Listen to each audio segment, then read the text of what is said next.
Assalamualaikum warahmatullahi wabarakatuh. Selamat pagi, salam sejahtera untuk kita semua. Baiklah, bertemu kembali dengan saya, Febiana Utami, dalam mata kuliah pengantar manajemen. Di minggu lalu kita sudah membahas mengenai kontrak perkuliahan dan rancangan pembelajaran semester dalam mata kuliah pengantar manajemen. Nah, di minggu ini kita akan membahas mengenai materi pertama, yaitu materi pendahuluan.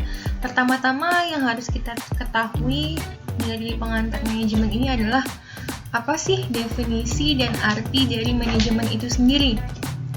Beberapa ahli telah mendefinisikan manajemen. Bisa kita lihat di sini. Menurut Follett, manajemen merupakan sebuah seni dalam menyelesaikan sesuatu pekerjaan melalui orang lain.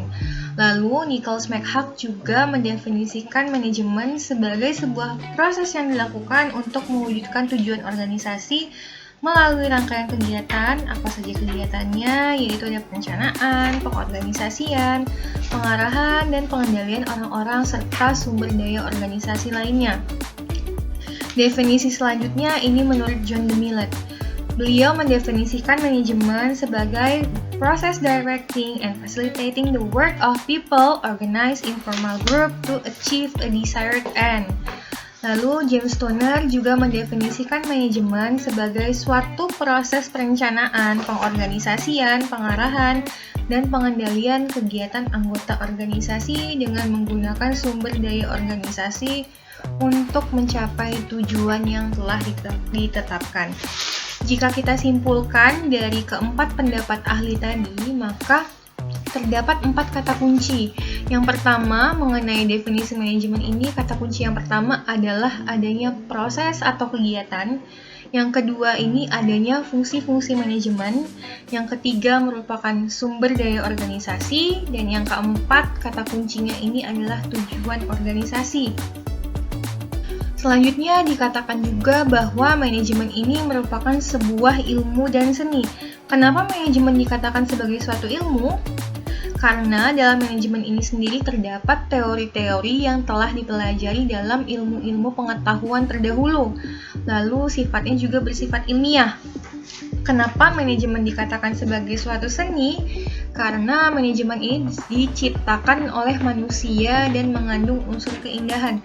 Manajemen ini merupakan sesuatu yang memang dia baku, ada standar operating prosedurnya, ada SOP-nya, tapi ketika dilakukan oleh tiap individu itu pasti beda. Sebagai contoh sederhana, dalam manajemen rumah tangga, manajemen keuangan rumah tangga, si A mempunyai gaji 3 juta, si B juga mempunyai gaji 3 juta. Tapi istri si A gaji 3 juta itu ternyata dia nggak bisa saving. Sementara istri si B dengan gaji yang sama 3 juta juga dia masih bisa saving. Nah, dari situ kelihatan bahwa manajemen keuangan tiap individu dengan jumlah yang sama, jumlah gaji yang sama, tapi ternyata bisa menghasilkan jumlah saving yang berbeda. Itu sebagai contoh sederhana mengenai kenapa manajemen disebut sebagai sebuah seni mengatur dan gaya tiap individu dalam melakukan manajemen itu pasti berbeda-beda. Selanjutnya, ini merupakan kesimpulan dari pengertian manajemen itu sendiri. Dapat disimpulkan bahwa manajemen merupakan proses melaksanakan fungsi-fungsi manajemen dan alokasi sumber daya yang tersedia untuk mencapai tujuan yang telah ditetapkan. Nah, bisa dilihat itu ada 4 keywordnya. Ada proses, ada fungsi manajemen, ada sumber daya, dan ada tujuan yang telah ditetapkan. Selanjutnya, siapa sih yang membutuhkan manajemen? Apakah cuma organisasi-organisasi besar dan kompleks aja yang membutuhkan manajemen? Kira-kira pemerintahan ini membutuhkan manajemen nggak sih? Atau bahkan kampus, universitas butuh manajemen atau enggak? Jawabannya adalah semua kegiatan yang terorganisir itu membutuhkan manajemen. Dan semua organisasi itu membutuhkan manajemen. Nah, klasifikasi sebuah organisasi ini sendiri adalah di mana ada sekelompok orang yang bekerja bersama dalam suatu struktur yang terkoordinasi untuk mencapai suatu tujuan tertentu. Nah, ini maka disebut sebagai organisasi. Jadi kalau misalnya ada sekelompok orang yang berkumpul mempunyai tujuan yang akan dicapai secara bersama. Nah, ini merupakan klasifikasi dari organisasi. Selanjutnya, kenapa sih manajemen itu dibutuhkan? Pertama, kenapa manajemen itu dibutuhkan, baik itu dalam kehidupan organisasi maupun dalam kegiatan kita secara pribadi, yaitu untuk mencapai suatu tujuan. Kalau di dalam organisasi, pastinya manajemen ini dibutuhkan untuk mencapai tujuan organisasi, lalu untuk menjaga keseimbangan di antara kepentingan para stakeholders, lalu untuk mencapai efisiensi dan efektivitas dalam mencapai tujuan. Selanjutnya kita akan membahas fungsi-fungsi manajemen. Nah, fungsi-fungsi manajemen ini berkaitan dengan kegiatan yang dilakukan dalam manajemen itu sendiri. Jadi ada 4 fungsi. Kalau mau ringkas untuk diingat, itu biasa disebut dengan POAK. Itu ada P-nya itu adalah planning, O-nya adalah organizing, A-nya merupakan actuating atau nama lainnya bisa juga disebut sebagai directing atau leading, dan C-nya itu adalah controlling. Jadi ada 4 fungsi utama dalam manajemen. Ini merupakan fungsi perencanaan. Lebih lanjutnya nanti materinya akan kita bahas di pertemuan berikutnya ya. Sekarang kita bahas kulitnya aja dulu. Untuk inti dalamnya akan kita kupas secara mendalam di pertemuan selanjutnya.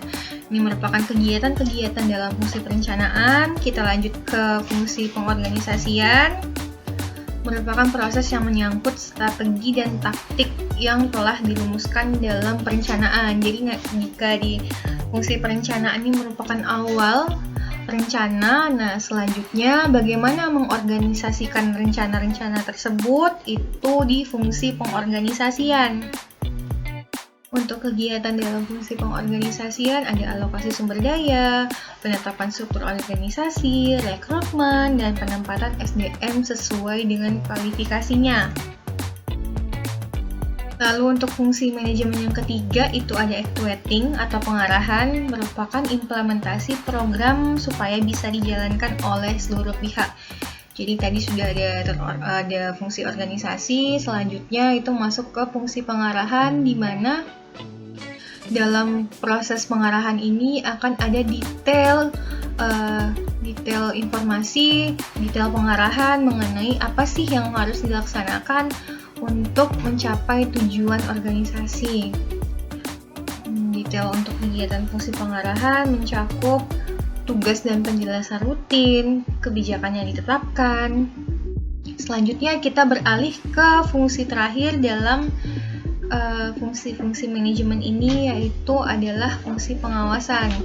Nah, fungsi pengawasan ini merupakan tolak ukur keberhasilan suatu rencana organisasi. Jadi tadi udah ada perencanaan, ada pengorganisasian, ada pengarahan. Nah, nanti semuanya akan dievaluasi di fungsi pengawasan. Fungsi pengawasan ini merupakan proses yang dilakukan untuk memastikan bahwa seluruh rangkaian kegiatan yang telah direncanakan, diorganisasikan, dan diimplementasikan dapat berjalan sesuai dengan target yang diharapkan. Ini untuk kegiatan dalam fungsi pengawasan, ada evaluasi, ada berbagai macam alternatif solusi. Lalu jika ada kemungkinan bahwa rencana yang ditetapkan di awal tidak sesuai dan tidak dapat mencapai tujuan di akhir, maka akan selalu dilakukan evaluasi untuk menemukan berbagai alternatif penyesuaian solusi. Baiklah, saya rasa itu saja untuk materi kuliah kita hari ini, karena kita masih membahas mengenai pengantar manajemen di materi bagian pendahuluan. Nah, selanjutnya akan kita bahas di pertemuan selanjutnya. Kritik dan saran saya terima. Lebih dan kurangnya saya minta maaf. Terima kasih. Wassalamualaikum warahmatullahi wabarakatuh.